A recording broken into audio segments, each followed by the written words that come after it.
ಸಂಕರ್ಷಣ. ಕಂಸ ದೇವಕಿಯ 6 ಮಕ್ಕಳನ್ನು ನಿರ್ದಾಕ್ಷಿಣ್ಯವಾಗಿ ಕೊಂದು ಹಾಕಿದ ಮೇಲೂ ದೇವಕಿ ಮತ್ತೊಮ್ಮೆ ಬಸುರಿ. ಸೆರೆಮನೆಯ ಕಾವಲಿಗಿದ್ದ ಪೂತನಿ ಹಂಗೆಸಿಯೇ ಬಿಟ್ಟಿದ್ದಳು.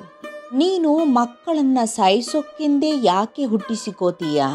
ದೊರೆ ಗೋಡೆಗೆ ಮಗುವನ್ನು ಅಪ್ಪಳಿಸಿ ಎಸೆದು ಕೊಂದ ಮೇಲೆ ಆ ಪ್ರಾರಬ್ಧವನ್ನು ಬಳಿದು ಹಾಕೋದು ನನಗೊಂದು ಕರ್ಮ ಅಂತ. ಅದಕ್ಕೆ ದೇವಕಿ, ಈ ಸೆರೆಮನೆಯಲ್ಲಿ ಅದೆಂಥ ಸರಸದಾಟ ನಮ್ಮದು ಅಂದುಕೊಂಡೆಯ ಪೂತನಿ? ಆ ಅಶರೀರವಾಣಿಯ ನುಡಿಯಂತೆ ನನ್ನ 8ನೇ ಗರ್ಭದಲ್ಲಿ ಮುಕ್ತಿದಾತ ಹುಟ್ಟಾನೆ ಅನ್ನುವ ನಿರೀಕ್ಷೆಯಲ್ಲಿದ್ದೇವೆ ನಾವು ಎಂದಳು. ದೇವಕಿ ವಸುದೇವರು ಇನ್ನಿಲ್ಲದ ಹಾಗೆ ಭಗವಂತನ ಪ್ರಾರ್ಥನೆ ಮಾಡುತ್ತಲೇ ಇದ್ದರು. ಭಗವಂತನಿಗೆ ಅವರ ರೋದನ ಮುಟ್ಟುತ್ತಲೇ ಇತ್ತು. ತನ್ನೊಂದಿಗೆ ಇದ್ದ ಶೇಷನನ್ನು ದೇವಕಿಯ 7ನೇ ಗರ್ಭದಲ್ಲಿ ಸೇರಿಕೊಳ್ಳುವ ಹಾಗೆ ಆದೇಶ ಮಾಡಿದ. ದೇವಕಿ ಗರ್ಭಧರಿಸಿದಳು. ಈ ಮಗುವು ಉಳಿಯಲಾರದಲ್ಲ ಎಂಬ ನೋವು ದಂಪತಿಗಳಿಗೆ. ಮಥುರೆಯ ಅರಮನೆಗೆ ಬರುತ್ತಿದ್ದ ಯಾದವರ ಕುಲಪುರೋಹಿತರಿಗೆ ದೇವಕಿ ವಸುದೇವರ ಸ್ಥಿತಿ ಚೆನ್ನಾಗಿ ತಿಳಿದಿತ್ತು. ಧರ್ಮ ಮಾರ್ಗಿಗಳಾದ ದೇವಕಿ ವಸುದೇವರ ಸಂಕಷ್ಟ ಪರಿಹಾರಕ್ಕಾಗಿ ನಿತ್ಯ ಪೂಜೆ ಹವನಗಳನ್ನು ನಡೆಸುತ್ತಲೇ ಇದ್ದರು. ಕಾರಾಗೃಹದಲ್ಲಿ ಇರುವ ದೇವಕಿಯ ಗರ್ಭವನ್ನು ಸೆಳೆದು ವಸುದೇವನ ಇನ್ನೊಬ್ಬ ಪತ್ನಿ ರೋಹಿಣಿಯ ಗರ್ಭದಲ್ಲಿ ಇರಿಸುವಂತಹ ಆಲೋಚನೆ ಮಾಡಿದರು.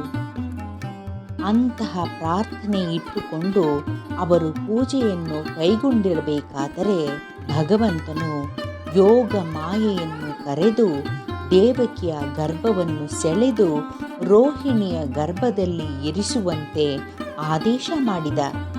ಆ ನಂತರ ಅವಳನ್ನು ನಂದನ ಪತ್ನಿಯಾದ ಯಶೋದೆಯ ಗರ್ಭದಲ್ಲಿ ಹುಟ್ಟುವಂತೆಯೂ ತಾನು ಅದೇ ಸಮಯ ದೇವಕಿಯ ಗರ್ಭದಲ್ಲಿ ಹುಟ್ಟುವುದಾಗಿಯೂ ಹೇಳಿದ. ಯೋಗ ಮಾಯೆ ಅಂತೆಯೇ ಮಾಡಿದಳು. ದೇವಕಿಗೆ 7ನೇ ಮಗು ಹುಟ್ಟದೆ ಗರ್ಭಸ್ರಾವವಾಯಿತು ಅಂತ ಎಲ್ಲರೂ ಮರುಗಿದರು. ಕಂಸನೂ ಅಚ್ಚರಿಪಟ್ಟ. ಅವನಿಗೆ ಲೆಕ್ಕ ತಪ್ಪಿತು. ಹಾಗಾದರೆ ಇನ್ನು ಮುಂದೆ ದೇವಕಿ ಹೆತ್ತರೆ ಅದು 7ನೇ ಶಿಶುವೋ 8ನೇ ಶಿಶುವೋ ಏನೆಂದು ಲೆಕ್ಕ ಇಡುವುದು ಅಂತ ಗೊಂದಲಕ್ಕೊಳಗಾದ.